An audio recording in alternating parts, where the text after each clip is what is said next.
Assalamu alaikum wa rahmatullahi wa barakatuh. Ashama akkam jirtu hordoftoota channel YouTube Abdul App. Barnoota haalaan barbaachisaa ta'e akkasuma ka hundi keessan gaafataa jirtan akkaataa monetization Facebook itti guutan.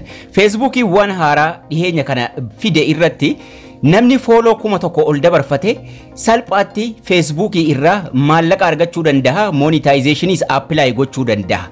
Erga Facebook keessanirra seentaniiga monetization on godhachuuf Facebook keessanirra sarara sadan tuquudhaan gara profile Facebook keessanii adeemtu. Salphaatti namni follow kuma tokko ol darbe Facebook irra maallaqa hojjechuu danda'a. Kanaafuu profile keessanirra tuquudhaan gara fuula Facebook keessanii seentu jechuudha. Erga seentanii booda monetization Facebook guutuun dura jalqaba wanni isin gochuu qabdan tuqaa sadan profile keessan jala jiru kana tuquudhaan gara fuula duraa adeemtanii waan isin sirreessuu qabdan takka jira. Erga gara fuula duraa adeemtanii booda turn on professional mode ka jedhu kana turn on godhattu jechuudha, ni banattu. Turn on professional mode isii jettu kana jechuudha. Isii kana turn on gootu. Erga irra seentanii booda haala kanaan isiniif fida. Get paid for your content. Kaffaltii irraa argachuu dandeessa. Video yookaan sagalee Facebook irratti yeroo maxxansitan kaffaltii irraa argachuu dandeessu jechuudha. So erga fuula kanarra seentanii booda eegan jala sana turn on waan jedhu jira. Turn on ka jedhu sana tuquudhaan onii godhannaa jechuudha. Jala kana turn on jetti, turn on isii jettu kana irra tuquudhaan professional mode kana banannaa jechuudha yookaan immoo onii godhannaa jechuudha. Yoo jalqaba follow on godhanne follow akkaataa itti follow on godhatan ka jedhu duraan barsiiseen jira, sarara on godhachuu dandeessu.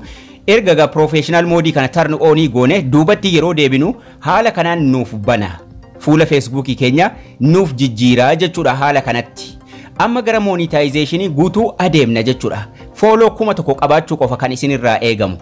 As jala haala kanaan erga isinii banee booda view tools ka jedhu kun ni jira. Duubatti deebitanii jechuudha. View tools kanarra tuquun gara fuula duraa deemna. Professional dashboard banannee jechuudha. Fuula kanarratti haala kanaan isinii banuudhaan jalqaba irratti wanni inni isiniin jedhu earn money with star. Stariidhaan maallaqa hojjedhu Facebook irratti isiniin jedha. Next step jechuudhaan get started ka jedhu tuquudhaan gara fuula duraa deemuu dandeenya. Garuu salphaadhumatti monetization ka jedhu yoo fayyadamne irra wayyaadha. Monetization ka jedhu kun as jira. Monetization kanarra tuqachuudhaan gara fuula duraa deemne formii starii guunnaa jechuudha. As jalatti egaa inni jalaa sun not yet available jedha. Kan available ta'e nama follow kuma tokko qabuuf banamu star isa jedhu kana setup isii jettu tuquudhaan gara fuula duraa deemnaa jechuudha. Star isiin jettu kun ni jirti, fuula dura isaa setup inni jira, irra tuqne gara fuula duraa adeemna. Yeroo nuti starii kana tuqannee gara fuula duraa deemnu haala kanaan nu baasa. Earn money with star. Starii fayyadamii Facebook irraa maallaqa hojjedhu, get paid, maallaqa si kaffallaa waan jedhu jechuudha.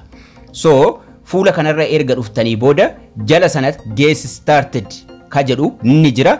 Ammallee get started ka jedhu ka jala jiru tuquudhaan gara fuula duraa adeemnaa jechuudha. Erga fuula kanarra dhufnee kaane get started ka jettu kun as jirti, isii tuquun gara fuula duraa adeemnaa jechuudha. Yeroo nuti get started tuqannee gara fuula duraa deemnu setup payment payout account waan jedhu nu fidaa jechuudha. So ka jalqabaa irratti maqaa keenya barreeffanna. Legal first name. Maqaa Facebook osoo hin taane maqaa paaspoortii ittiin fayyadamnu yookaan maqaan keenya sirrii itti fayyadamnaa jechuudha, barreessinaa jechuudha. Sanduuqa lammaffaa irratti maqaa abbaa keenya itti katabannaa jechuudha. Sanduuqa sadaffaa irratti immoo guyyaa dhaloota keenya irratti katabanna. Guyyaa dhaloota sirrii tahee jechuudha. Guyyaa dhaloota sirrii tahee irratti guuttannaa jechuudha. Bara waan akkasii sirreessuuf kunoo bakki baraa ni jira, achumarra tuquudhaan bara itti dhalanne guyyaa dhaloota keenya baatii keessa dhalanne sirriitti itti guuttachuudhaan set ka jedhu jala jira, seetii sana tuqnaa jechuudha. Set jedha jala sana isa tuquudhaan sirreessinaa jechuudha. Maqaa abbaa guyyaa dhaloota keenya. Sanaan booda jala sana country biyya keenya immoo irratti filannaa jechuudha. Achirra tuquudhaan biyyoota maraanuu fida. Itoophiyaa taanaan Itoophiyaa filachuu, yoo Itoophiyaa hin jiraanne biyyoota adda addaa isiniif kaha, biyya barbaadan achirraa filattuu jechuudha. Biyya monetization sana irratti gochuu barbaadan. Sanaan booda erga maqaa abbaa waa hunda guuttanii neekistii tuquudhaan gara fuula ittaanuutti darbinaa jechuudha. Next ka jedhu jala jira san tuqnee gara fuula ittaanuutti dabarfanna. Fuula kanarratti inter basic info nuun jedha biyya nuti filanne gubbaarra kaa'ee jalatti business type isiniin jedha. Business type kana keessa waan barbaadan filachuu dandeessu individually osoo filattanii garuu irra wayyaadha ka dhuunfaa. Sanaan booda neekistii tuquudhaan gara fuula ittaanuutti darbinaa jechuudha. Fuula ittaanuu irratti gaaffii adda addaa nu gaafata. Yeroo nuti fuula kanarratti dabarfannu jalqaba maqaa keenya kaahee sanduuqa gidduu irratti maqaa akaakayyuu irratti barreessina. Sanaan booda maqaan nuti irratti maqaa abbaa barreeffanne ni jira. Guyyaan dhalootaa ni jira. Primary emailii keenya irratti katabanna. City ni jira. Magaalaa keenya, state, province, gaaffii adda addaa as jalatti nu gaafata jechuudha. Eessa akka nuti taane Oromiyaarra postal code ni jira. Zip code jechuudha. Lakkoofsa bilbilaa fi emailii irratti guuttanna. Garuu dirqii miti kana guuttachuun maaliif yeroo kaffaltiin keenya $25 gahe yeroo barbaanne dhufnee guutuu dandeenya.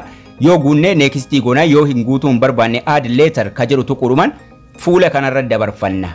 Rakkina hin qabu waan ta'eef jechuudha. Viidiyoo sanas qobaattiin isinii qabadhee dhufa waan ta'eef. Fuula kanarratti gaa amma xumurree as dabarfannee jirra. Garuu foormii sana irra deebinee guutuu qabnaa jechuudha. You can now use star. Stariin garuu nu banamee jira maallaqa hojjechuu danda'a jechuudha Facebookiin keenya kanaan booda. Erga haala kanaan hojjetanne set up complete nuun jedhee raayitii nu godha xumurree jirraa jechuudha steepii isaa. Dan ka jedhu jala jira danii tuquudhaan gara fuula duraa deemnaa jechuudha. Amma almost xumurree jirra waan ta'eef akkaawuntii baankiif waan adda addaa garuu itti galchinaa jechuudha gara fuulduraatti.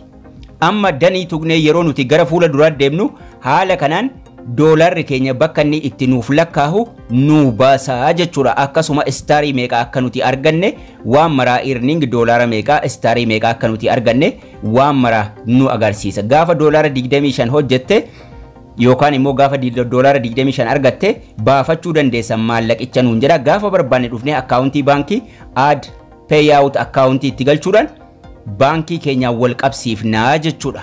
So amma xumurree jira almost. Kaffaltii sana hoo haala kamiin Facebookii irraa argannaa isa jedhu yookaan immoo haala kamiin doolarri sun nuuf lakkaa'uu eegala isa jedhutti haa deemnu.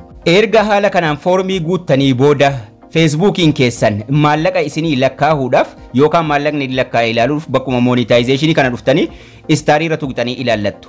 Garuu Facebookiin sun maallaqa isinii lakkaa'u viidiyoo maxxansuu qabdu jechuudha. Viidiyoo yeroo maxxansitanii koomentii irra tuqxan koomentii san fuula duratti mallattoo istaarii yookaan kokkobii kana fidee kaa'aa jechuudha mallattoo urjii. Yeroo isin achirra tuqxan akkuma nama TikTok irratti giiftii namaa kennu maallaqa barbaadan filattanii nama akka giiftiitti akkuma TikTok irratti giiftiin namaa kennamu asirrattis maallaqa barbaadan filachuudhaan send gift isii jettu kana tuqxanii nama istaarii ergitu jechuudha. Nama viidiyoon inni dalagee isinitti tole akka barbaadanitti istaariidhuma sanarra maallaqa haga barbaadanirra keessanii continue ka jedhu tuquudhaan yookaan sim kaardii keessanirra yookaan akkaawuntii baankiidhaan wal qabsiisuudhaan nama sana akka giiftiitti kennituufi jechuudha. Maallaqni sun deemee isaaf akka istaariitti doolaraan isaaf lakkaa'a. Kana jechuun viidiyoo isin maxxansitan irratti istaariin hedduun yeroo isinii kenname doolara 25 gahe akkaawuntii baankii itti galfachuudhaan diroo godhachuu qabdu jechuudha. Istaariin sun immoo koomentii jalatti banamuudhaaf dirqama isteeppii ammaatiin on godhachuu qabdu jechuudha. Facebookiin keessa maallaqa lakkaa'uu eegaluuf isteeppiin isaa baay'ee salphaadha itti fayyadamaan isiniin jedha.